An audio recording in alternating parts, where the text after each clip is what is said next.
The development of modern men's underwear began in the 19th century with the introduction of the first commercially available style. In the 50s and 60s, men's underwear started to become more about fashion with bright colors and bold patterns. In the 1980s, designer brands began to enter the market and underwear got even sexier. There was a cultural shift in how men's bodies were shown through ads and pop culture. Underwear ads were more about the body and the bulge. We are showing you a few vintage male underwear ads. I understand from my gay boys, they looked at the ads for many other reasons. Wah, wah, wah, wah, wah, wah, wah, wah. Question number 4, I swallow that. The original gay porn was vintage male underwear ads. Is that I true, get to drink boys? again. Woohoo! Woohoo! No, yeah, for older folks, for sure. For older folks. For older folks!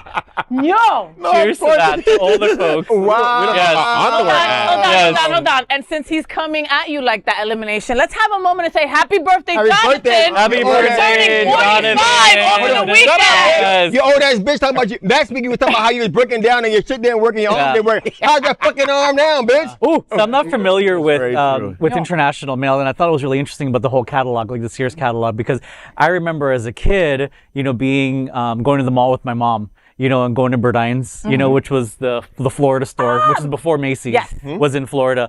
And we would be shopping and then I would be like, I'll be right back. And go walk by the underwear section, all the underwear section, all the guides, the packages on the packages. So that's what I remember. You remember as a kid. the Calvin Klein models were that was all about the bulges, the skimpy underwear. When And Marky Mark started with that. Right, and then so we did talk about international mail, and I shared with the table how international mail was a big thing during my young adult days. Yeah. What is international mail? So international mail was a catalog filled with all men's clothing, and it started with the tops and the tops.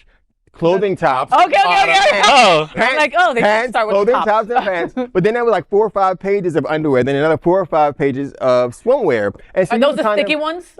Are they sticky depending after a on while? the model. We're in his house. And then they had a whole nother magazine that came out with undergear. And so that's how, gay folks really bought their sexy underwear other than the Calvin From the Klein. catalog. From the catalog, because we had the cuts before the trunk cuts got real big. And the International Mail even had a store in DC, and that was really big. And so all the prominent gay folks would go there. And I think they had one in California as well. But that's where you would get your trendy clothes, and that's where we got our nice underwear. You saw who the models are, who the bulges were, and then when you went to the bathroom, you did your moment because of the fantasies that happened. Got it. I Does will the brand- say- Got it. Does the brand not exist anymore? Is it? I think they do, actually. Yeah, I'm not sure. They get bought out by somebody else. I think they did. Yeah, I think the store is gone. I definitely know the store in DC. I think underwear. I think before that time, underwear wasn't really used as a sex item. Since then, Because it was tidy whities. yeah, or boxers. Yeah. Like, boring as now, honestly, I was late to the underwear game. I just came on it. I'm wearing a jockstrap right now. And you're loving it? Oh, damn. Hold on. I find underwear to be so sexy. So Nice. I'll show Right. you. yeah. Hold on. Great. Hold on. Nice. Hold on. Yeah. I'm sorry. You said you were wearing. It's your birthday It's my cakes. birthday. Hold on. Let me And glaze. Let me glaze them cakes. I'm sorry. Go ahead. I apologize. But it makes sense. But it makes sense that this was a version of porn because it's like when girls wear a G-string. It's right there. I could almost see it. And you could see the little red G-string and it Yeah. turns you on. You know what I had as a kid growing up? I had National Geographic. Oh, Because yes. it would have the girls and they would be in Their girls boobies. and their But their boobies would boobies. be out and I they had would be that. I had National- and they would be I had- part, I and had they would National be, Geographic, and they would be yes. part of certain tribes and I'd be like, yeah, super educational. I was very See these girls? concerned about where that conversation was going. National Geographic. So I'm let me tell you- I didn't even think about that. Oh, let me just share. Now I realize my father was a little creepy because he had the whole magazine. Whole subscription in National Geographic. And so you're right.